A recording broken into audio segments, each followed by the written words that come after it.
Meus amigos, estamos iniciando mais um Pampa Debates. Pampa Debates que hoje traz uma notória personalidade brasileira com atuação marcante no Parlamento do Brasil, na Câmara Federal, e trago especialmente para este encontro aqui, nosso programa aqui tradicionalmente de debates, o nosso Adroaldo Streck, meu conterrâneo, ex-deputado federal, para recepcionarmos o seu então colega, deputado Jair Bolsonaro. Prazer tê-lo aqui, deputado. Obrigado pela oportunidade. No momento, né, Adroaldo, que eu apanhava sozinho dentro do Congresso, né? Hoje em dia, graças a Deus, tudo mudou. Aos poucos a população vai entendendo as coisas, né? O que é o jogo bruto da política. E aquela perfeição hipotética pregada pela esquerda cada vez mais vai ruindo.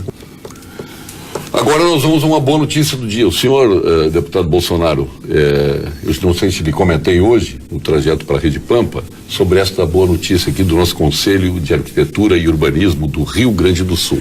Então, esta boa notícia, ela tem um sentido: tentar resolver ou ajudar a resolver as graves questões financeiras que passa o Estado. Ainda hoje, o governador José Ivo Sartori entrou com um projeto para aumento de imposto.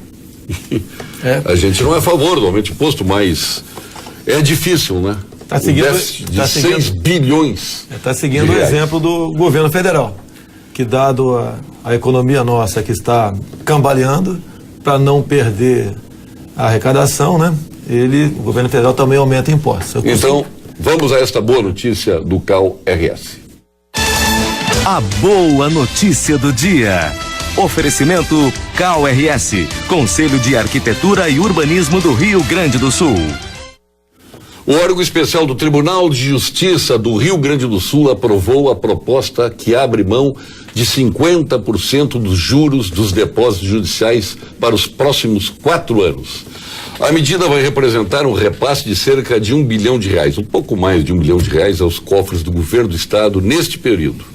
Os 25 desembargadores que participaram da reunião ontem realizada, e foi uma reunião realizada à noite, decidiram de forma unânime que o Poder Judiciário vai abrir mão de parte da cobrança de juros pelo uso dos depósitos judiciais, que passa a valer na prática a partir de aprovação na Assembleia Legislativa do Estado do Rio Grande do Sul. E óbvio, com sanção do governador José Ivo Sartori. Assim aprovada, nós teremos uma medida que vai beneficiar o Rio Grande do Sul. Esta foi a boa notícia, a mensagem positiva do nosso Conselho de Arquitetura e Urbanismo do Rio Grande do Sul. Não esquecendo que chegou o aplicativo Unicred Mobile. Com ele no seu celular, dá para consultar saldos, extratos, lançamentos, realizar transferências e outras operações financeiras sempre que você desejar. Acesse unicred.com.br, Unicred Mobile, e baixe já o seu. Está disponível em iOS e Android. Verifique ainda a possibilidade de associação na Unicred da sua região. Faça como eu, que sou cooperado Unicred Porto Alegre. Unicred, mais valor para você. E de imediato nós vamos ao quadro Saúde com a doutora Fernanda Casarotto, que integra a equipe do doutor Gilberto Schwartzman, que é líder em oncologia do Hospital de Clínicas, do Ernesto Dornelles e do Instituto Oncológico Kaplan. Vamos a ela. Boa tarde, eu sou a doutora Fernanda Casarotto, médica oncologista do Instituto de Oncologia Kaplan. O câncer de ovário é o tumor ginecológico mais difícil de ser diagnosticado precocemente. Os fatores de risco para o câncer de ovário incluem pacientes com suscetibilidade genética e idade acima de 50 anos. Gestações, uso de pílula anticoncepcional, amamentação, retirada do útero e ligadura tubária parecem ser fatores de proteção. Mulheres com história familiar e fatores de alto risco que possuam suspeita de síndrome hereditária devem ser avaliadas por geneticista e, se indicado, realizar o exame de mutações genéticas. Pacientes com a presença dessas mutações devem discutir a possibilidade de cirurgia de redução de risco, acompanhamento com ginecologista especializado em oncologia e realização de exames de rastreio. Procure um oncologista. Deputado Bolsonaro, agora vamos falar um pouquinho da vida particular dele. É um militar, capitão do Exército, passou pela Escola Preparatória de Campinas, O senhor foi registrado em Campinas, morando de Campinas. Eu sou nascido em Glicério, registrado em Campinas e criado no Vale do Ribeira. No Vale do Ribeira. Bom, justamente onde o Bolsonaro, onde o senhor viu o Bolsonaro, aliás, o Bolsonaro viu Lamarca fazer a guerrilha. Eu tinha 15 anos de idade, eu ouvi os tiros dele na praça, né, onde feriu 6 soldados e um civil. Bem como com 10 anos de idade conheci o Rubens Paiva. Não, e julgou e condenou na mata um colega seu que foi morto a coronhados. O tenente da Força Pública, Alberto Mendes Júnior, que havia se trocado por um grupo de soldados que havia sido preso pelo grupo do Lamarca, e 1 ou 2 dias depois, nas matas do Vale do Ribeira, o Lamarca, não precisando mais dele, avocou o Tribunal de Honra, se é que esse pessoal tinha honra, e resolveram executá-lo a coronhadas. E assim foi feito, tá ok? E o senhor fez o senhor é oficial de que ano? Eu sou aspirante de 1977 de artilharia, não sou de cavalaria não, como a maioria da minha turma de gaúchos social. De gaúchos aqui. E o senhor é paraquedista e também tem curso de mergulho? Fiz curso de mergulho do Corpo de Bombeiro, paraquedismo na Vila Militar, exemplo do comandante militar do Sul aqui, e também cursei a Escola de Educação Física do Exército em 82. Agora, para te ver com quem está lidando, Streck, toda aquela trajetória política foi feita no rádio. Se elegeu aquela da Rede Pampa, aqui se elegeu deputado federal. Nós somos colegas 3 legislaturas lá. Sim. Mas ele começou como vereador no Rio, pelo PDC, depois foi deputado federal e já o 6º mandato. Estou no 7º mandato. 7º mandato. Okay. Passou pelo PDC, PDR, PPB, PTB, PFL, PP. Por que tantos partidos? Muitas fusões, as fusões de partido, né, vão te levando a mudar de legenda automaticamente. 2 vezes apenas eu havia. Você sempre teve cara de arenista, né? Vamos dizer, de direita. Então, de direita, até se a Arena ou o PDS existisse hoje em dia, seria um partido aí, com toda certeza, um dos maiores números de integrantes na vida pública aqui. E é das comissões de Defesa Nacional, Segurança Pública, Combate ao Crime Organizado, e lamentavelmente ficou de suplente na Comissão da Verdade, que hoje foi. Não, Direitos Humanos. Direitos Humanos? Ah, não, a Comissão da Verdade estava naquele bojo ali, né? A Comissão da Verdade foi a grande enganação desse governo. O PT querer a verdade já é uma grande piada, né? Porque eles posam de presos políticos, né? De torturados, etc. Não é por aí. Eles treinavam em Cuba, recebiam dinheiro da União Soviética ou da Coreia do Norte para, através da luta armada, tentar chegar ao poder. Isso que eles fizeram a vida toda. Não tiveram sucesso naquela época e vão perder essa guerra de novo, porque na época o Congresso foi quem caçou o João Goulart, e o Congresso, pode ter certeza, vai tirar essa senhora aqui, que no momento aqui pretende aqui seguir, né, este sonho infeliz da sua turma do passado. Mas depois nós vamos tratar de Comissão da Verdade, mas para te ver com quem está lidando, ele ajudou a eleger sua ex-esposa, a Rogéria Bolsonaro, a vereadora do Rio de Janeiro, o seu filho Flávio é deputado estadual pelo PP no Rio, o Eduardo por São Paulo pelo PSC e o Carlos, todos filhos, vereador pelo PP. E tem mais 17 anos ainda. Tá, que está entrando na carreira política. Isso é sem recurso financeiro, apenas com o nome. O meu filho, esse que se elegeu federal por São Paulo, ele é policial federal e basicamente no Facebook. Ele está na Polícia Federal? Está na Polícia Federal. Mas agora, isso eu vou te dizer. Não pensa não que ele conquistou isso tudo na brincadeira, que tu está tentando brincar comigo aqui. Eu assisti ele levando vaia dentro do Congresso e tal, e manteve aquela postura até que chegou hoje em dia, o pessoal se aproxima dele. Tu conhece bem, muito mais que eu, até pela convivência. Mas olha, chegaram mais de 200 e-mails prévios, eu mandei imprimir, depois eu vou lhe entregar, que não vai dar para ler todos. E já está chovendo. Olha, uma chuva de e-mails aqui chegando, né? Se é que e-mail pode cair em forma de chuva, mas é figurado. Mas olha que infinidade de e-mails que nós vamos tentar atender alguns aqui. Mas o senhor leva rótulos de nacionalista, que de conservador, sim, que imaginamos ser. De extrema-direita. Aí não. Extrema-direita não, é direita. Olha, eu não quero definir o que é esquerda, o que é direita. Eu sou o contrário, eu sou o contrário do que está aí. O que esse pessoal que está no governo atualmente, e mais. Eu estou falando em rótulos, e mais PSDB, esse pessoal de esquerda, vamos assim dizer, né? O que eles têm uma posição, eu tenho o contrário. Por exemplo, estatuto de armamento. Para mim tem que ser revogado. Tem que ser um direito do cidadão ter a posse de arma. Então, eu, por exemplo, sou favorável a abrir comércio com o mundo todo e não ficar amarrado aqui na América do Sul, num comércio basicamente com a viés ideológico, tá ok? Então eu sou favorável a uma política de planejamento familiar. Nós não podemos continuar crescendo 2,5 milhões de habitantes por ano. Vocês sabiam que o ano passado o Brasil, via instrução normativa, autorizou a importação de bananas do Equador para nós? Pô, pra que isso? Pra ajudar os companheiros aqui? Cara, isso é verdade mesmo? Inclusive, a sua normativa número 1 é de 21 de março do ano passado, dia do meu aniversário. Então, mas olha aqui, nacionalista, conservador, você me diz, são rótulos, né? Ele leva, vamos fazer. Anticomunista. Homofóbico também tá aí? Machista. Homofóbico é contra o casamento gay? Contra a adoção de crianças homofóbico que eu, no final de 2010 eu descobri aquilo que passou a ser chamado de kit gay. Eu não tenho nada contra homossexuais, cada um faça o que bem entender com o seu corpo e quero que seja feliz. Eu não posso admitir que nas escolas, para criancinhas... O seu corpo, né? Para criancinhas a partir de 5, 6 anos de idade, você passe filmes, distribua livros e cartazes de 2 homens, por exemplo, se beijando, ou 2 meninas se beijando, dizendo que isso é normal hoje em dia. Bem como contrário à ideologia de gênero, onde um menino, ou melhor, uma pessoa que tem um apêndice, né, ele só vai descobrir, se definir sendo homem ou mulher, depois de 12, 13 anos de idade, por influência da escola. Então, a defesa da família e contra esse tipo de material na escola, acabei ganhando o rótulo aí de homofóbico. É isso aí que a sociedade brasileira deseja. Alguém que defenda de peito aberto uma circunstância como esta, porque o cara, homofóbico? Pois se fala. Diz. Isso é democrático, né? As pessoas entendem como democrático só aquilo que querem vir. Quando é uma posição antagônica, se rebelam contra ela. Nós entramos aí nas questões que o senhor é favorável. A ditadura militar. O senhor praticamente nasceu, viveu a sua infância sob a ditadura militar. Fez a sua escola preparatória, ditadura militar. Academia, ditadura militar.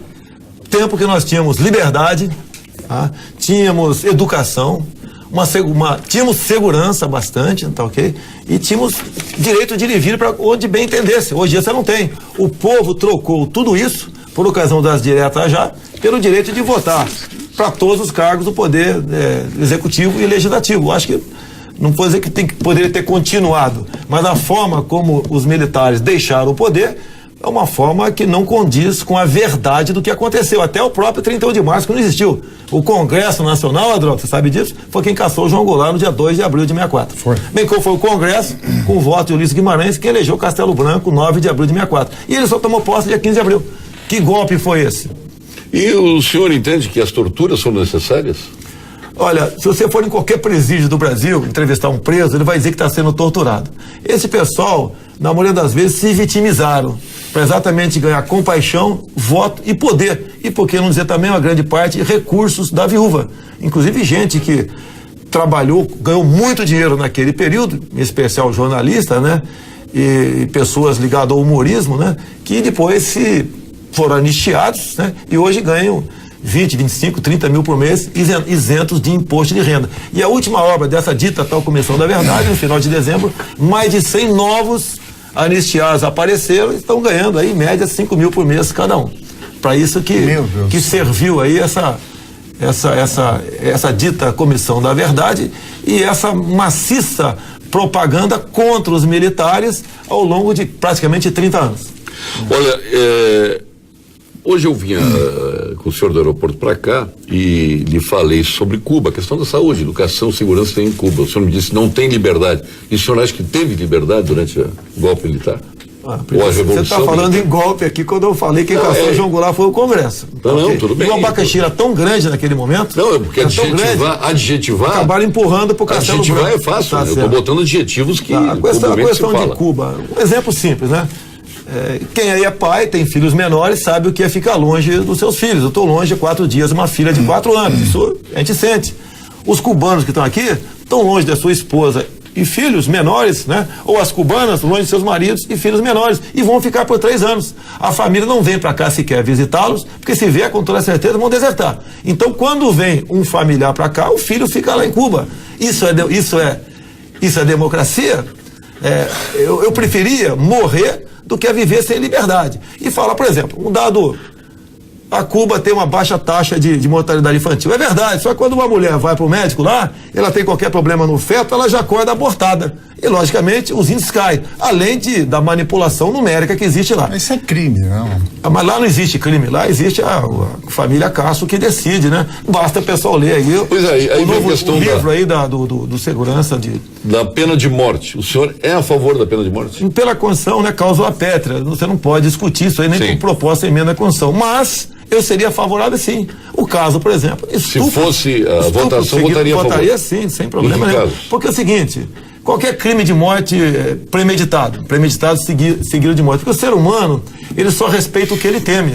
Hoje em dia, os menores, 16, 17 anos, porque cada vez mais são violentos, que sabem que não tem punição para eles.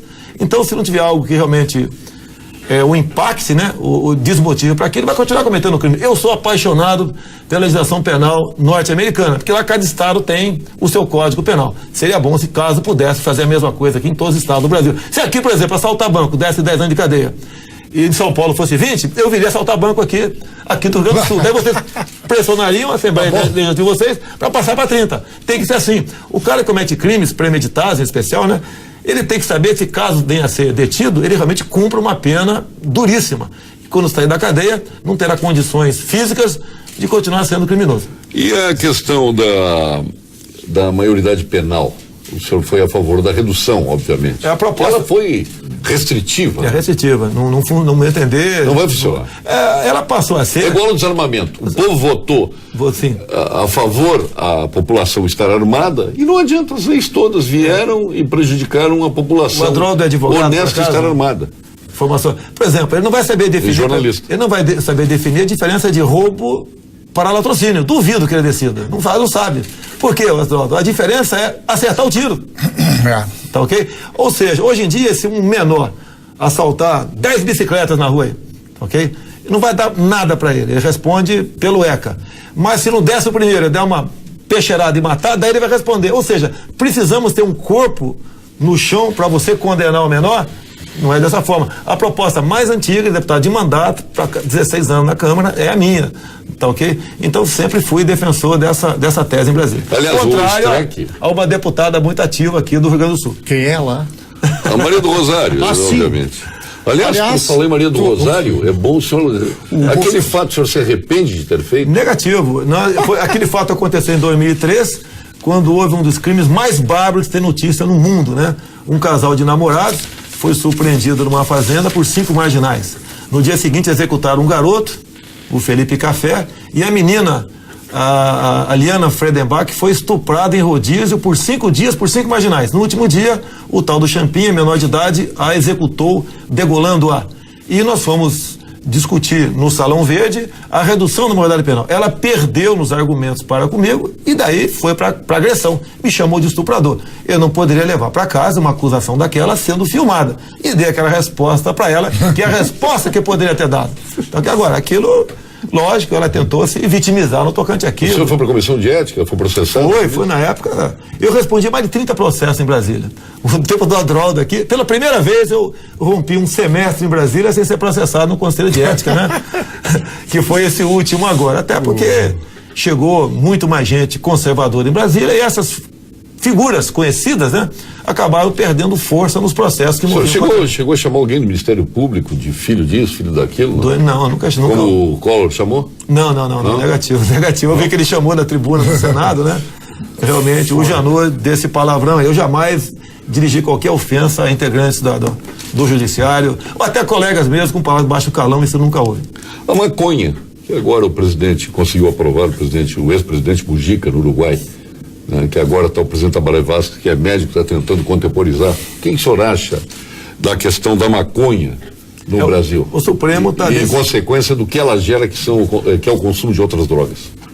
Olha só, se você perguntar para qualquer pai o que acha, né, se seu filho 16, 17 ou 15 anos fumasse maconha, eu acho que será uma unanimidade contrária a isso. Eu quero que esses que defendem a liberação ou a legalização me diga qual o benefício que traz aí para a nossa juventude e para o nosso povo. Porque o que acontece? Quando o elemento entra em abstinência, ele é capaz de fazer qualquer coisa para arranjar dinheiro e comprar, alimentar o seu vício. Então não é uma coisa que causa mal apenas para ele. Partindo desse princípio, né?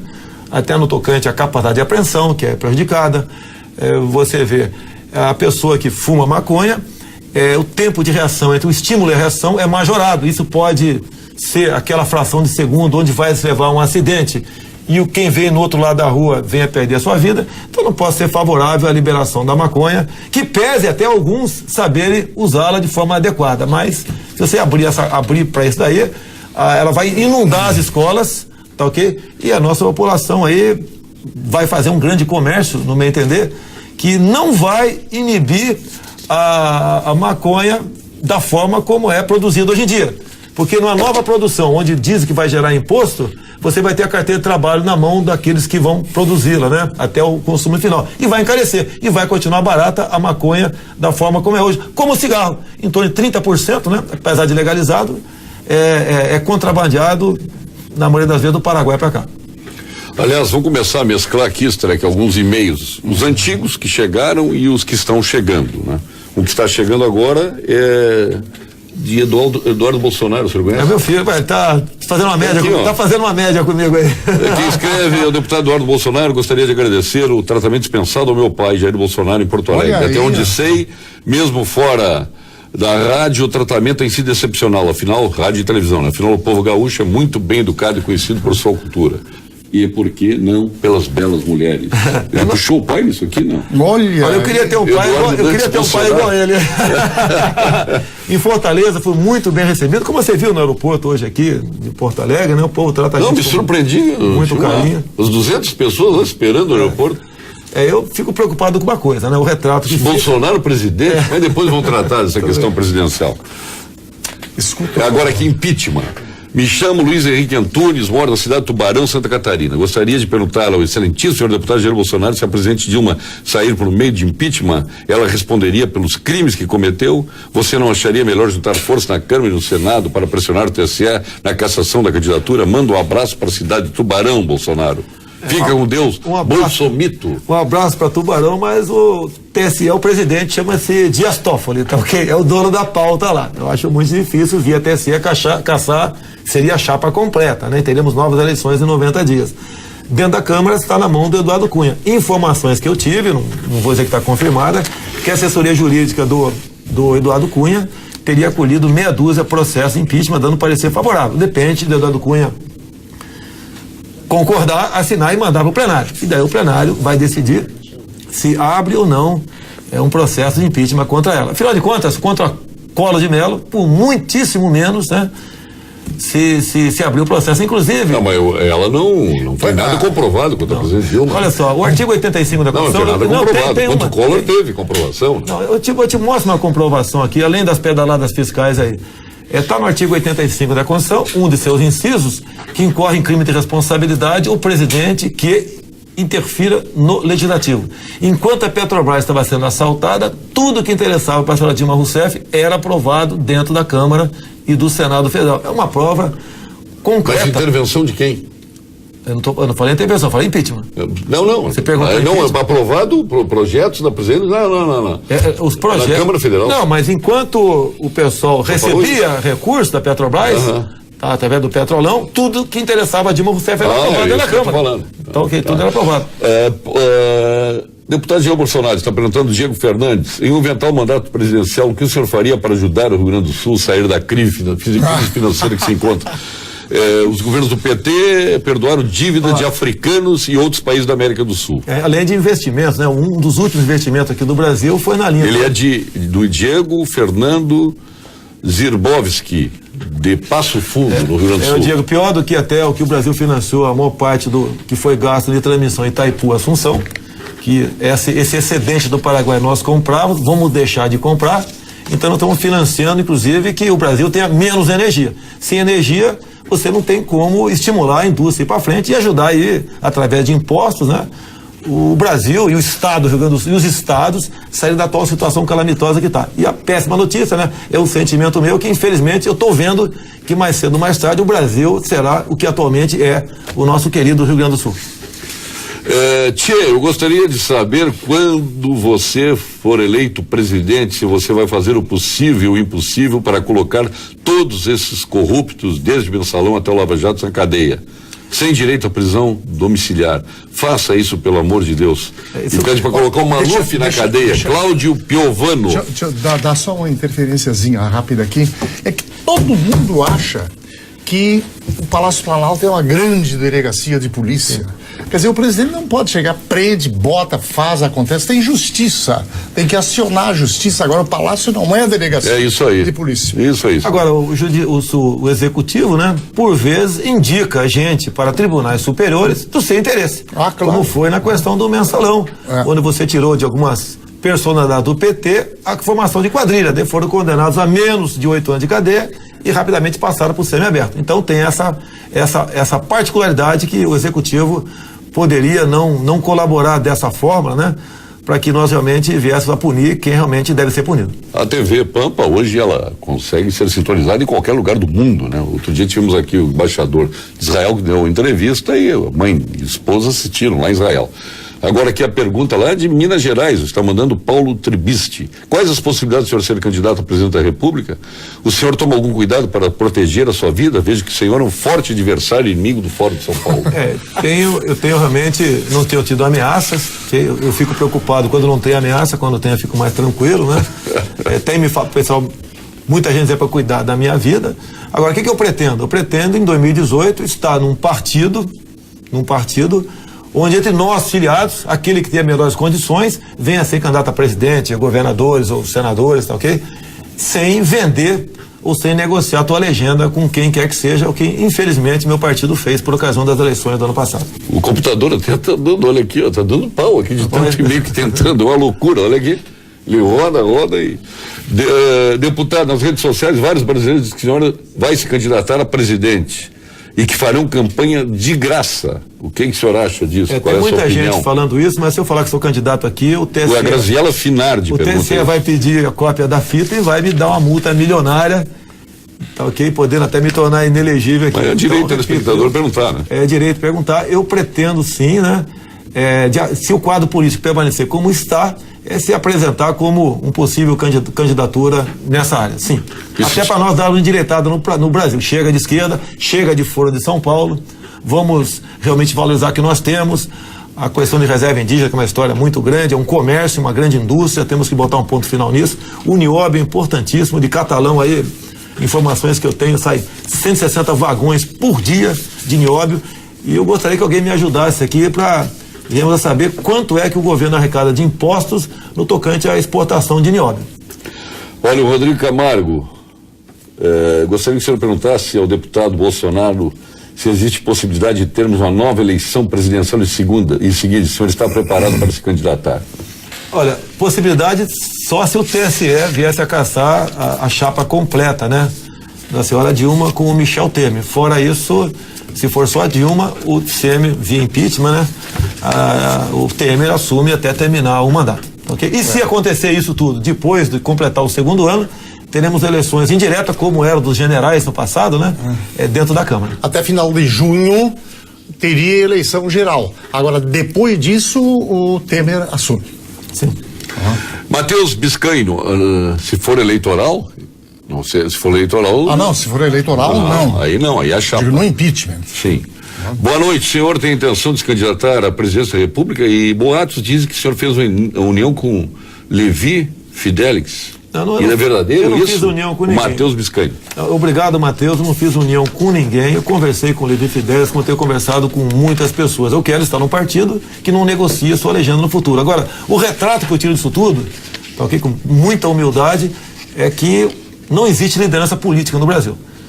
Eu acho que eu tenho me preparado, logicamente, até os próprios mandatos que eu tenho na Câmara, minha vivência de Brasil junto ao Exército Brasileiro, meus colegas que são generais hoje em dia, minha turma que ficou pelo caminho como coronéis da reserva, minhas amizades todas dentro das Forças Armadas, tem me dado muito subsídio para buscar aí soluções para o Brasil numa possível eleição. É um sonho, sim, é para ajudar o Brasil, não por questões pessoais. Até porque, imagine você, presidente da República, o tamanho do problema que você teria na tua frente para resolver. Muitas perguntas aqui sobre a presidência da República, do Rodrigo Camargo, outra aqui do Rafael Gebão. Minha pergunta: geralmente políticos com posições extremas da direita ou da esquerda não vão bem nas eleições. Já os políticos que são mais neutros conseguem ser mais elegíveis, pois conseguem obter votos da maioria da população. Apesar de seu voto ser um voto seguro, o senhor em 2008 e falam em campanha gratuita e tal. O senhor não acha que pode interferir a questão da idade penal, aborto, casamento gay, kit gay, etc? Se não pode ser o nó para que o senhor não se eleja? Olha, eu não posso aqui ser amigo de todo mundo por ocasião das eleições, né? Ser um Papai Noel nessa época e um Pinóquio depois das eleições. Se porventura, caso eu consiga a legenda para disputar a presidência, um dia eu vou manter a minha linha. E pelo menos vão saber, caso eleito, o que eu poderia fazer realmente para o país. O Brasil, acabamos ontem, né, infelizmente, de aprovar aí um acordo de educação com a Palestina, que pese todo o respeito que eu tenho para a maioria do povo palestino. Mas, até o deputado Ivan Valente, defendendo esse acordo na comissão, ele valorizou ali o Hamas como uma entidade legítima de buscar a independência da Palestina. Então, nós sabemos que esse tipo de acordo não nos interessa. Eu seria o que você está vendo aqui. A questão da homofobia, já expliquei aqui. A questão de aborto, se depender do meu voto, não passará. Eu tenho um projeto em Brasília para que seja facultado, descriminalizado laqueadura e vasectomia. Hoje uma mulher tem que ter, um homem, né? 25 anos e 2 filhos para fazer laqueadura ou vasectomia. Nós, na minha ideia, a partir dos 18 anos, independente do número de filhos, tá ok? Nós devemos atacar a questão de programas ditos sociais no nosso Brasil. Nós gastamos, Streck, 120 bilhões por ano do orçamento com projetos sociais. Inclusive um projeto que tem que ser extinto, chama-se Brasil Carinhoso. O governo estimula, em especial a mulher sem muita cultura, né, a ter mais um filho, porque cada filho a mais, até completar 17 anos, ela ganha mais R$70 por mês. Não podemos ter essa política onde o Brasil cresce 2 milhões de habitantes por ano. De hoje para amanhã serão mais 8 milhões de habitantes. E aonde não pode crescer. E aí vem os problemas, alimentação, transporte, segurança. Pois é, aí vem a questão das cotas raciais. A cota... Pensa das cotas. É aquela política do governo de luta de classes. Branco contra negro, homo contra hétero, pai contra filho, norte contra sul, rico contra pobre. É a política contra pobre, é a política do ódio. Eu dou um exemplo muito claro, né? Imagine no pilotismo um prédio, um afrodescendente e um cearense. Cearense branco de olhos azuis. O filho cearense tira 8 e não passa no concurso público. O filho do afrodescendente tira 6 e passa. Eu te pergunto aí, como é que fica o relacionamento entre esses dois homens debaixo do pilotismo? Uma coisa é o Inter ganhar do Grêmio hoje, o Grêmio ganhar do Inter daqui a 2 meses. Isso passa, tá? Faz parte. Agora, nessa questão que vai durar para sempre, você está afastando este cearense branco de olhos azuis desse afrodescendente. É uma política enganosa. O negro, que tem condições econômicas, tem muito mais chance de tirar uma nota maior em concurso público do que... Por isso que eu sou a favor, e todos sabem que a cota da pobreza, né?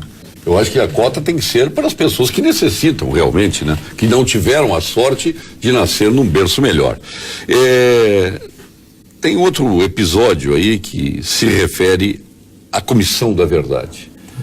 O senhor tem notícias dos custos da exumação do ex-presidente João Goulart?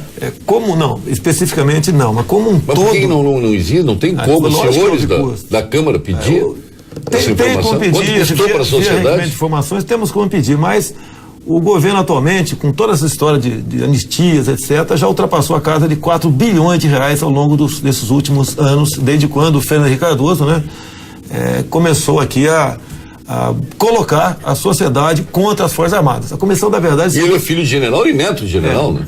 Acabou com os ministérios militares. Hoje está defendendo a liberação da maconha. Uma vergonha para um ex-presidente defender a liberação da maconha no mundo todo, né? Inclusive, você pode ver, hoje você vê nos jornais, Fernando Cardoso dizendo que Dilma deve renunciar. A semana passada, ele dizia que ela era honesta. Mudou de opinião rapidamente? Não vou entrar para chacota quando estão discutindo a questão da maconha aqui, não vou. Mas... dá para desconfiar qual é a política dele, tá ok? Não é por aí. E eu entendo também que... Só me fala mal mais do Fernando Henrique Cardoso que o Streck não gosta. Tá. Mas da questão da maconha não temos dúvida, então ele está no mundo todo fazendo palestra tocante isso aí, né?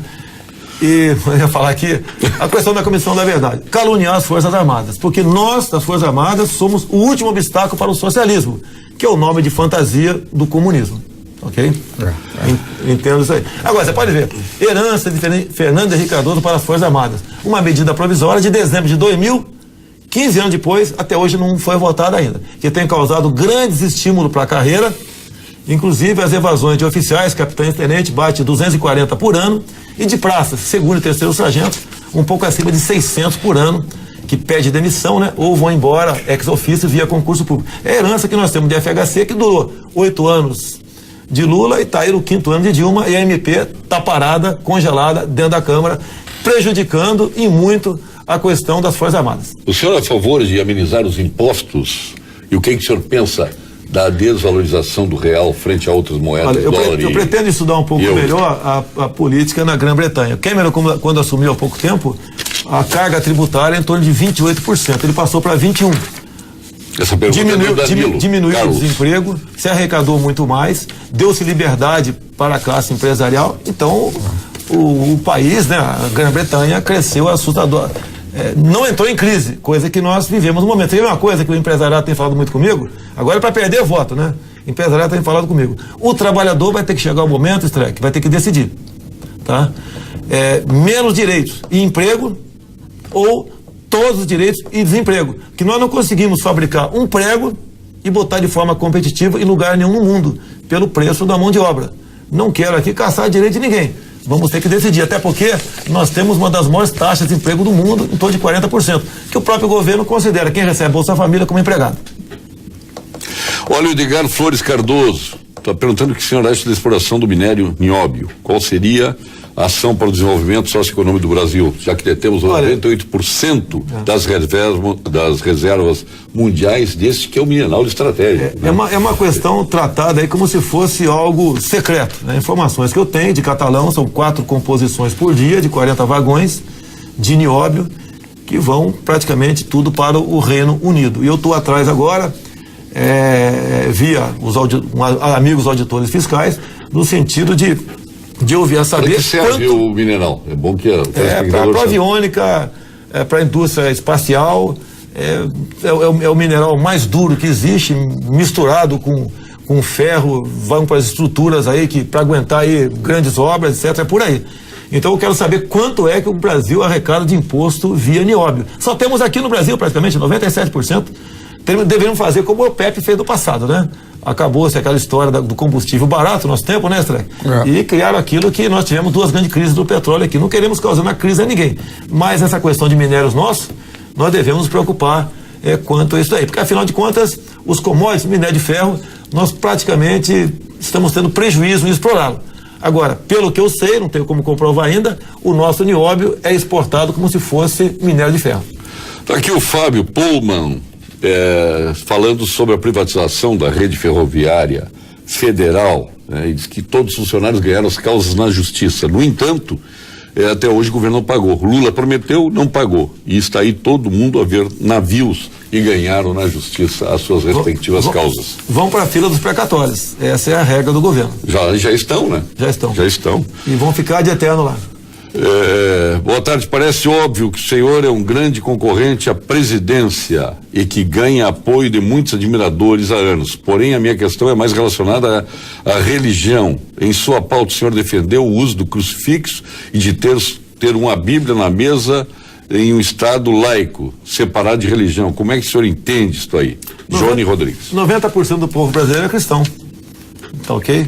E as leis têm que existir para proteger a maioria e não a minoria. Tá ok? E tem uma Bíblia na Câmara e tem um crucifixo.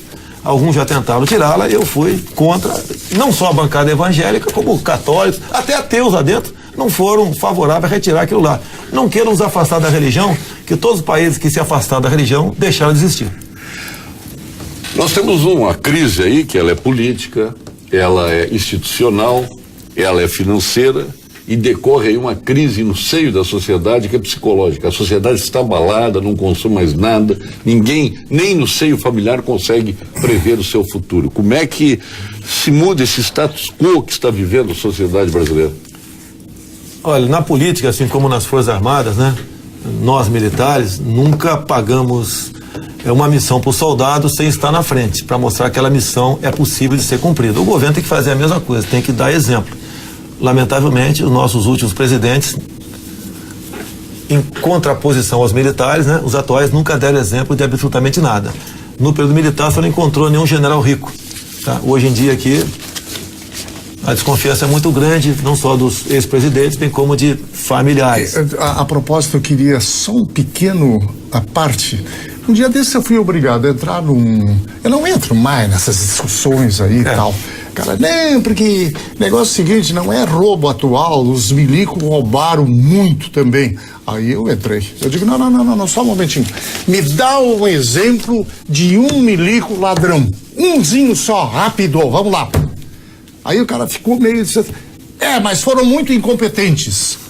Eu digo, e o pessoal tá aí, é de uma competência... Agora pegaram o vice-almirante, aí teve gente que chegou ao orgasmo, né? Chegou com esse vice-almirante Você pode ver... É um caso raro, fato raro. Quando o presidente Figueiredo deixou a presidência, né? Começou uma nova época aí de liberdade total. Nova república. Até o Figueiredo falou, se quer democracia, vocês vão ter, né? Nós tínhamos um brigadeiro, Hugo Piva, que era um dos especialistas, como é o almirante Otto. E ele não teve clima para trabalhar no Brasil, dada a perseguição do novo governo. Foi pro Iraque. Eu entendo que, sem querer defender o almirante Otto, ele é acusado de receber 4,5 milhões num período de 5 anos, através de uma empresa de consultoria de sua filha. Ele poderia estar ganhando isso em poucos meses, trabalhando em qualquer lugar do mundo. Tá ok? Então eu vejo com reserva isso aí. Agora, se for ocupado, com toda certeza vai cumprir uma pena em presídio lá da Marinha, lá no Rio de Janeiro. Agora é um homem que tem um passado realmente que nós devemos muito no tocante à energia nuclear a ele. Não quer dizer que se porventura ele tenha errado na frente, não tenha que pagar o preço. Voltamos. Como é que se resolve estas crises todas que afetam hoje a sociedade brasileira, a nação brasileira? Olha só, o que é um governo? A partir do momento, o Streck conhece bem isso aí, um governo que tem aí 38 ministérios, diretorias, tem uma infinidade de coisas ao seu lado. Há uma gana muito grande por parte dos parlamentares para fazer parte do governo, para usufruir do governo. Então nós devemos buscar o estado mínimo. Quanto menos coisa eu vou ter para negociar, mais liberdade eu vou ter para trabalhar. Exatamente o contrário, num governo muito inchado como é esse. Agora, por que é inchado? Que geralmente o socialista, o comunista, os seus apaniguados vivem das tetas do governo. Por isso o governo necessita desse estado bastante inchado. Você tem que desfazer desse estado o máximo possível. Daí, com menos coisa para ter ao teu lado, menos cobiça, você poderá administrar melhor o destino do país para o povo como um todo. O senhor votou em Eduardo Cunha, presidente da Câmara? É porque é igual no passado, né? Eu votei com muito orgulho e defendi, não sei se estava lá em 2005, o Streck, quando veio o candidato Severino Cavalcante, que eu trabalhei para ele, eu vim candidato a presidente para poder ocupar 10 minutos da tribuna, que nós tínhamos que metralhar, desossar o candidato do PT, Luiz Eduardo Grinhal, que é o homem de 5 bilhões de reais do bolso da ditadura, tá ok? E agora a mesma coisa, entre um candidato do PMDB e um do PT... Bolsa ditadura? Essas pensões, né, sem pagar imposto de renda, que mais de 20 mil pessoas recebem da viúva, dizendo que lutaram por democracia. Agora, não ganharam a guerra. Eu com 20 mil homens, pode ter certeza, muito militar aqui, com 5 mil homens, derruba qualquer governo aqui no país. Não derrubaram, é sinal que foi uma grande piada no tocante a isso daí. O que o senhor acha do Eduardo Cunha? O senhor respondeu que votou. Então, entre o Eduardo Cunha... Pensa, não, negativo. Entre o Eduardo Cunha e o Quinaglia do PT, eu fiquei com o Eduardo Cunha. O Eduardo Cunha conseguiu a independência da Câmara via orçamento impositivo. Até o ano passado, nós ainda temos 15 milhões de reais por ano no orçamento, e cada parlamentar despende esse recurso para onde ele achar que é melhor. O meu vai basicamente para as Forças Armadas, nos hospitais, tá ok? Então, ao aprovar o orçamento impositivo, a Câmara deixou de ser refém do Executivo. Ou seja, o parlamentar sempre ficava de joelhos, pedindo pelo amor de Deus ao governo para liberar suas emendas, para ele poder fazer política no seu município, no seu estado, e o político, por sua vez, tinha que votar o que o governo mandava para lá, e seja o que for, tinha que ser aprovado, se não tinha esse recurso liberado. Então o Eduardo Cunha nos tirou da dependência do Executivo. Aí começou realmente, né, a fazer ciúme do governo. Mas o senhor acha que ele está sendo, à medida que está sendo indiciado por corrupção, o senhor acha que isso é armação? Olha só, a partir do momento que... Não estou dizendo que é armação, né? Pedro negou Jesus por 3 vezes. O mesmo delator por 4 vezes negou que o Eduardo Cunha havia recebido dinheiro de quem quer que seja, né? Depois acabou mudando de opinião. O Supremo vai começar a investigá-lo, tá ok? E se tiver culpa, as medidas legais vão ser tomadas. O senhor acredita na honestidade dele? Olha, eu não quero entrar numa polêmica com ele aqui, porque nós temos eu, ele e o Brasil temos um inimigo em comum, que é esse governo que está aí, que pior do que roubar nosso dinheiro, quer roubar nossa liberdade com a sua sanha ideológica marxista. Então o senhor dá a ele o direito, obviamente, de defesa. É lógico, vai ter. Não pode se condenar previamente uma pessoa. Vai ter no Supremo todo direito de defesa, então, okay? Espero que ele seja absolvido, porque o Renan Calheiros? Esse deu uma mais de Judas Iscariotes agora, tá certo? Ele deixou o Eduardo Cunha na mão. Tá, eu acho que o Eduardo Cunha deixou ele na mão e ele deu o troco. E ele lá não está sendo denunciado. Ele deu o troco. Agora, mais gente, a própria senhora Dilma Rousseff, o Lula, já deviam ser denunciados também. O que o senhor pensa de Joaquim Levy? Olha, para ser ministro, como ele está sendo, qualquer um de nós podia ser. A política dele é aumentar impostos. Mas nada qualquer um faz, é aumentar imposto, mexeu na questão da pensão das viúvas, tá ok? Mas qual é a solução para o Brasil? Olha, primeiro, é uma solução de moral, né? Você tem que dar exemplo. O Brasil, no meu entender, está quebrado. Nós somos aí a Grécia de amanhã.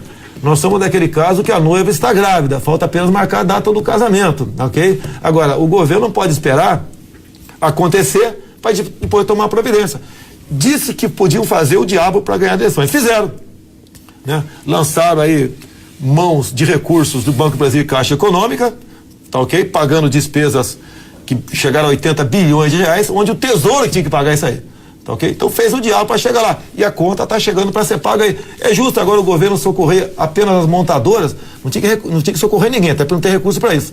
Nessa questão agora, para segurar o desemprego, os amigos lá filiados à CUT estão tendo de novo o privilégio disso aí. Adianta você ter uma montadora produzindo carros se a massa da população, todos os outros setores da sociedade, não tem como aumentar aqui, aumentar o salário. Não pode assegurar pessoas que estão sendo demitidas, porque não tá produzindo menos, porque não tem consumo. O que as montadoras vão montar, produzir, tem mercado consumidor aqui fora? Não tem. Estamos criando uma grande, gigantesca bolha, como criou com o funcionalismo público, onde o equivalente a 5 salários de qualquer servidor está comprometido com entidades conveniadas. E nas Forças Armadas também não está diferente, expressão no tocante ao inativo. Luiz Katzap pergunta, o senhor se considera 100% honesto? Já tentaram corromper? É lógico que sim, por quantas vezes? Tentaram me corromper? Eu falei até num programa aqui, em 2003, quando o Lula assumiu, né? 2 elementos me procuraram e me ofereceram a superintendência do aeroporto de Santos Dumont para eu começar a votar com o Lula naquele momento. Só hoje em dia, né, a cantina do aeroporto Santos Dumont dá no mínimo 200 mil reais líquido por mês. Então aqui não aceitei, até porque eu sabia das consequências. O senhor votou a favor do shopping Câmara Federal? Aquele shopping é via PPP, não tem dinheiro nosso aqui. Tá? Sim, okay? mas o senhor aceitou? Não, aceitei. Não reagi no tocante àquilo, não reagi. Vai comprando no shopping? Não, o shopping ali, você tem, chega dia você ter 20 mil pessoas de fora dentro da Câmara, além dos 10 mil de dentro da Câmara. Tá, okay? O shopping vai mais, 50 mil, vai mais para a chacota. Você ali vai ser lucrativo, bem administrado, vai ser lucrativo para a Câmara alugando suas salas. Isso daí está mais do que comprovado, dado até o nível, o poder aquisitivo de quem vai frequentar a Câmara. No tocante à compra, tudo quanto é tipo material, salões. Uma chuva de e-mails aqui, é uma loucura os e-mails, tio. Aqui o Stefan Kloss, Limana de Santiago. Bolsonaro que todo mundo quer ouvir. Queria saber. ele tá jogando pra torcida? Não. Ele tá com essa tese. Aqui. Eu não vou fazer demagogia aqui, me responder. Ele tá com essa tese aí de longo tempo. Agora que ele encaixou. Eu gosto dele porque ele é um homem autêntico. Essa que é a grande verdade. Queria saber, deputado Bolsonaro, futuro presidente do Brasil, que pensa do modelo econômico do país. Ele é lá de Santiago. A economia do Brasil não pode ficar aqui centrada aqui no Mercosul. E agora está entrando a Bolívia também. Nós temos que denunciar esse acordo. E para estimular as importações e exportações do Brasil, lá de Lajeado, Andreus Stobe está perguntando. Olha, basicamente o comércio do Brasil são os commodities, que Deus não deu, né? Terra e esse corajoso agronegócio que, apesar de todos os problemas ambientais que jogam em cima deles, são reservas indígenas, parques nacionais, estações ecológicas, etc, né? Assim mesmo o agronegócio nosso está resistindo e conseguindo praticamente equilibrar a nossa balança. Sem agronegócio, o Brasil... O senhor é favorável à divisão dos royalties do pré-sal? Ou o senhor está sentado também com... Tem um ministro carioca do Supremo que sentou em cima do processo, já derrotado. As votações ali da... Pergunta o Renato Borba aqui. Os estados, né? Ou era tudo vermelho ou tudo verde as votações. Foi uma questão voltada para a região sul, né? Escuta, Bolsonaro, eu não vou sair daqui com aquela informação que tu deste aí, de que nós importamos banana do Equador. Do dia 21 de março do ano passado, dia do meu aniversário, está publicado Diário Oficial da União, no caderno do Ministério da Agricultura, né? Vistos na normativa, o Brasil está autorizado a importar bananas do Equador diretamente para o CEAGESP. Ou seja, prejudicando a economia do Vado Ribeira, que basicamente é banana ali. Agora, você pode ver, a banana do Equador, ela é cultivada com 40 pulverizações por ano, a nossa com 8. Lá tem cigatoca negra, moco da banana. Nós estamos em linha reta a 4.200 quilômetros da capital do Equador. Como é que vai chegar essa banana de forma competitiva aqui? No meu entender, para abrir um canal de comércio, para se até mesmo traficar alguma coisa, com toda certeza, com o pessoal da Unasul, né, que é o nome de fantasia do Foro de São Paulo. O Wallace Silva está dizendo aqui que as redes sociais estão lhe criticando muito nesse momento, dizendo que o senhor pertence a um partido, o PP, corrupto. Olha, Wallace Silva. Nós não estamos vendo as redes sociais aqui. Nós temos uns 30 parlamentares do meu partido que estão dentro do Supremo. Eu não quero partir do princípio que todo mundo ali seja culpado, tá? Vão ter direito de se defender neste processo. Tá, ok? Agora, se eu sair do partido, eu perco o meu mandato, pela lei de fidelidade partidária. Agora, eu fui citado no Mensalão e no Petrolão e a imprensa não falou nada. No Mensalão, pelo Joaquim Barbosa, como o único deputado integrante da base do governo que não foi comprado pelo PT. E pelo Doleiro Youssef, como um dos poucos deputados, né, que são 3, segundo ele, que não receberam o dinheiro da Petrobras. Então eu respondo por mim. Eu não posso ficar patrulhando o STREC ficar me patrulhando também caso pertencêssemos ao mesmo partido. Não é porque às vezes na tua família você tem um irmão que deve alguma coisa, você também vai dever. Quem dirá num partido onde junta a gente. Qual a opinião sobre o BRICS? O Brasil se relacionando com esse país, algo escondido por trás desse grupo? Acho que isso é fantasia aqui do Ricardo Pedroso. Não, o que eu acho que nós deveríamos, né? Você pode manter o Mercosul, o BRICS, você tem que ter comércio com o mundo todo. Tem coisa, nós não podemos sair do BRICS, porque a China é o grande importador nosso. Sem a China, nosso comércio vai lá para baixo também, tá ok? Então é por aí, abrindo com o mundo todo, porque quando você faz um acordo de comércio, por exemplo, com a França, você daqui talvez 3 anos é que vai colher os frutos disso aí. E o Brasil, ao longo do governo do PT, com viés ideológico, fechou-se ao comércio do mundo todo. Falta para nós um Vale do Silício. Falta uma educação onde a garotada vem aprender na escola física, química, matemática, biologia. E o Mercosul, o que o senhor pensa? Okay. Olha aqui, mas enfim, né? Quem o senhor pensa do Mercosul? Na mesma linha do BRICS? Na mesma linha, pior ainda, não me entender. Nós não temos banana para importar do Equador. Nós temos gás da Bolívia. Não quer dizer que você vai acabar com a importação da energia de gás da Bolívia, até porque para quem ela vai vender seu gás? Só pode vender para nós. Maurício Fraga da Rosa, por que você não convoca a população para exigir uma intervenção constitucional militar no Brasil? Isso, primeiro porque não existe, né? O artigo 142 da Constituição, até como o próprio comandante militar do Sul falou para ti aqui há poucos dias, né? É no caso apenas pela manutenção da lei da ordem. É um caso hipotético. Vamos supor que o Aldo Moro decreta a prisão do Lula hoje. Ok? E os movimentos sociais, espero que aconteça. Espera que aconteça? Espero que aconteça, tá? E os movimentos sociais espera que aconteça a prisão do ex-presidente Lula. Sim, não tem nada a ver, não está sendo denunciado o Collor de Mello como ex-presidente também, não tem nada a ver. Tá ok? Agora, não existiria Mensalão nem Petrolão se não fosse Lula e Dilma. Afinal de contas, esses projetos, né, além de assaltar as estatais, serviam para comprar voto dentro da Câmara, para financiar por fora, né, um projeto de poder, ou seja, perpetuação de poder por parte do partido que está aí.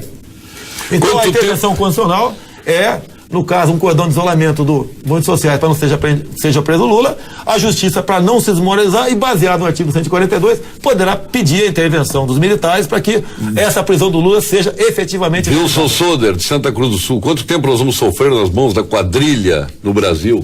Não está na hora da faxina? Tá, né? Mas como é que você faz essa faxina? Nós não podemos fugir desse livrinho que está aqui. Senão nós entramos no Vale Tudo, e nós não queremos o Vale Tudo, tá ok? A população, não quero culpar vocês, muitos foram enganados. O que o senhor está achando dessas manifestações de rua? São bem-vindas. Eu participei agora em Fortaleza, tive na anterior em São Paulo e na primeira no Rio de Janeiro, tá ok?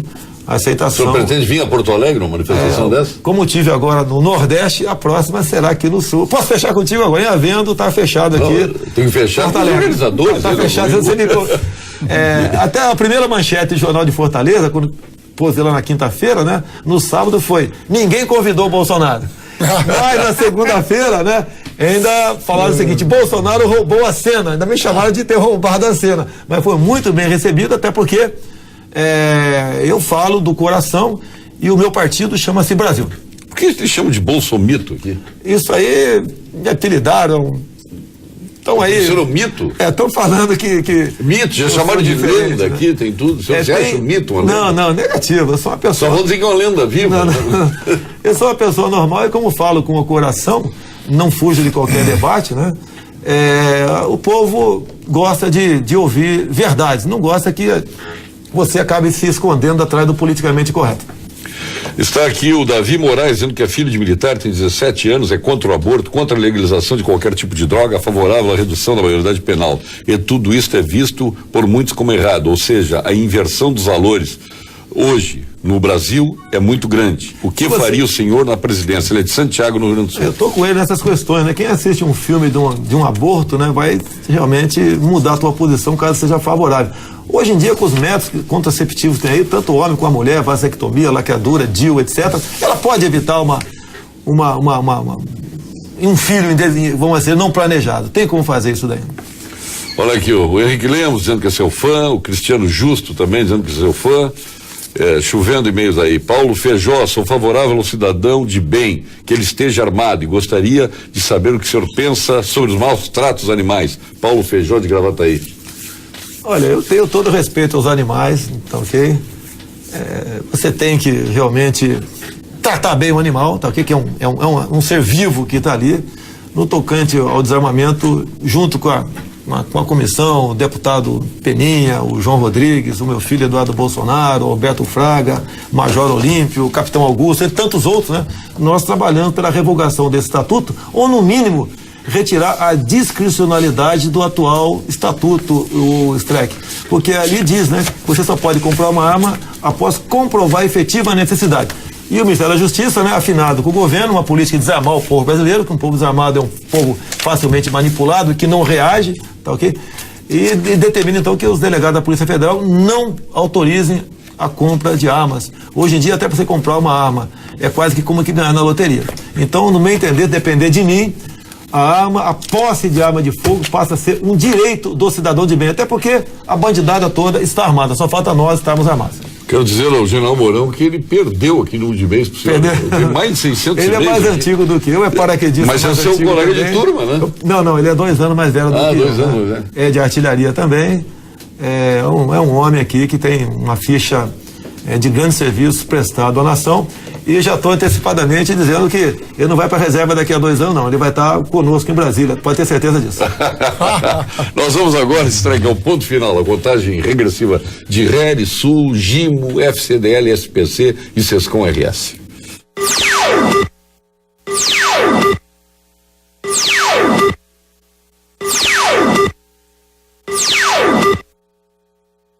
Ponto final. Oferecimento Produtos Gimo, qualidade comprovada. Sescom RS, entidade que representa as empresas de serviços do Rio Grande do Sul. E SPC, a maior rede de recuperação de crédito do Brasil. Doutor Aldroldo Streck, lhe reservo aí um contato direto com o doutor Bolsonaro para esse ponto final. Olha aqui, ó. O que ele falou aí está absolutamente certo. E ele Até do Fernando Henrique? Tu briga comigo por causa do Fernando Henrique Cardoso. Ele falou do Fernando Henrique Cardoso. Eu nem me lembrei porque acho que ele não pensou direito ao se referir daquela maneira ao doutor Fernandão. Mas é o seguinte, ó, não adianta nada, bota lá o Bolsonaro, que ele vai arrumar, não sei o que tem mais. Isso aí é um processo. E como tal, leva tempo. Eu tenho defendido já de longa data aí a criação no Brasil de uma Itaipu da educação. Entendeu? Mas aí vai dar um monte de problemas no meio e os objetivos não serão atingidos. Aqui tem que ter uma Itaipu da educação, investir tudo e mais um pouco na preparação dessa juventude e dentro de 20 anos seremos um outro país. Quando você fala em educação, Adão, hoje em dia a molecada vai muito mais na escola atrás da merenda do que do saber. Os professores, muitos estão muito mais preocupados em não apanhar do que ensinar. É um desastre total. Além de uma natalidade estimulada e indesejada para o nosso país. Não falo em controle, eu falo em planejamento familiar. Esse é um caminho. E investir na educação, como eu disse há pouco, física, química, matemática, biologia, educação moral e cívica, e não e homossexualismo e ideologia. Aí realmente estamos fadados a continuar uma república, né? Eu não quero, de forma pejorativa, falar mal do meu Brasil. Olha, que infelizmente é uma infinidade de meios. Depois eu vou lhe dar um compêndio aqui, literalmente, de todos esses meios aqui que precisam levar. E fora os outros que estão chegando, depois eu lhe remeto. O que significa essa marcha da mortadela? Que eu não vou entender. Vai ter, um evento vai ter, fui convidado, haverá daqui a pouco. Mas por que a mortadela? Não consigo entender. É porque hoje a esquerda, o PT, está fazendo movimentos sociais de apoio a Dilma, a Lula, em alguns pontos do Brasil, né? O pessoal, de forma irônica, fiquei sabendo agora também, quando cheguei no aeroporto, estão fazendo aqui em Porto Alegre. O endereço eu não sei onde é que é aqui, só divulgaria aqui no ar. E eu vou dar uma passadinha rápida lá, com toda certeza eu vou ocupar a tribuna por alguns minutos, ok? Vamos ver o que acontece. Olha aqui. Boa noite, engenheiro Paulo Sérgio Pinto. Obrigado pelo rei. Eu sou um engenheiro desempregado, mas com carteirinha. Sou admirador do seu programa já faz muito tempo. Admiro muito a qualidade dos convidados, bem como a qualidade da apresentação do programa. Já assisti vários programas com vários governadores de estados. O senhor poderia convidar uma vez o governador Olívio Dutra, caso não tenha convidado? Um grande abraço e parabéns ao Pampa Debates. Fabrício Simão Martins. Eu quero dizer que o governador Olívio está convidado aqui já há muito tempo participar, como faz Ia da Cruz. Germano Rigotti está toda semana conosco. O governador Jair Soares. O Antônio Brito está morando em São Paulo para estar aqui conosco. Só que ele me diz que não tem carro, não dirige, depende de ônibus, está fazendo faculdade, pós-graduação. Ele é professor de francês, enfim, por isso que ele não está aqui. Os minutos finais para o senhor se despedir do Rio Grande do Sul aí, parabéns pelo resultado aqui desses obrigado. E-mails que estão aqui, que é um reconhecimento. Obrigado pela oportunidade. Eu quero dizer que tenho muito orgulho de ser deputado federal, tá ok? Assim como tenho muito orgulho de ser capitão do Exército Brasileiro, onde forjou aqui basicamente o meu sentimento de Brasil, né, com a vivência que eu tive em todo o Brasil. Eu estou já com 44 anos de serviço, somando o Exército e o Legislativo, e se Deus, assim, reservar para mim a oportunidade de alçar um voo mais alto, não por questões pessoais. Por que o senhor nunca foi prefeito do Rio, né, governador? Porque eu não sou candidato, agora você não vai gostar da minha resposta, né? Eu não sou candidato a prefeito do Rio porque eu tenho medo de ganhar. Eu não sei o tamanho do rombo dos cofres lá que teremos depois das eleições. E acho que a gente poderia, né? O governo do Rio? Eu também não, tá certo, eu posso explicar pela mesma razão? O governo já entrou num volume morto lá também, nos depósitos judiciais, antecipação de receita. Volume morto? Né? Então, dadas essas questões, eu acho que o Brasil precisa de alguém que, com Deus no coração, né, nos leve à direita. O senhor colocaria bombas na academia, na preparatória? Mas você vai me dar tempo para responder isso aí. Não, um minuto. Vai me ter... Essa questão que tu cita aqui foi em 1987. Mas o senhor fez planejamento? Não, negativo. Imagine um ato desse, né? Uma intenção, o plano de qualquer militar, ele teria, no mínimo, uma punição em sua ficha. Eu não tenho nada. Essa repórter que botou essa denúncia aí, é porque já estava acabando o tempo militar, no caso o Figueiredo, e eles queriam me colocar na mesma situação que estavam os terroristas de esquerda no passado. O senhor não fez isso? Fui absolvido no Superior Tribunal Militar. Fui absolvido no Superior Tribunal Militar e 10 dias depois dessa matéria na Veja, a repórter foi demitida.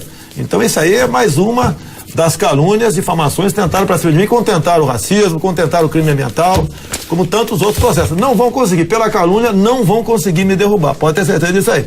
O meu coração é verde e amarelo e peço a Deus que me dê forças e sabedoria. E branco, do Botafogo.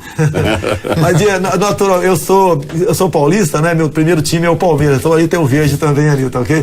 Que dê força para que colabore com o destino do Brasil. Chegar à presidência, no meu entender, chegaria com tranquilidade, mas o preço seria muito alto a ser pago, dado os problemas que se avolumarão até lá.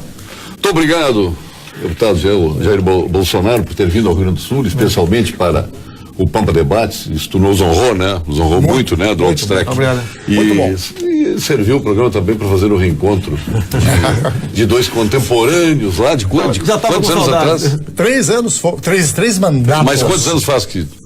tá fazendo 15. Muito obrigado pela sua atenção, obrigado por este momento. Vem aí o Jornal da Pampa de Porto Alegre, o comandante dela que já está ali, o comando da Vera Armando, das nossas geradoras de Pelotas, Santa Maria e Carazinho, com 106 retransmissoras. Boa noite, obrigado.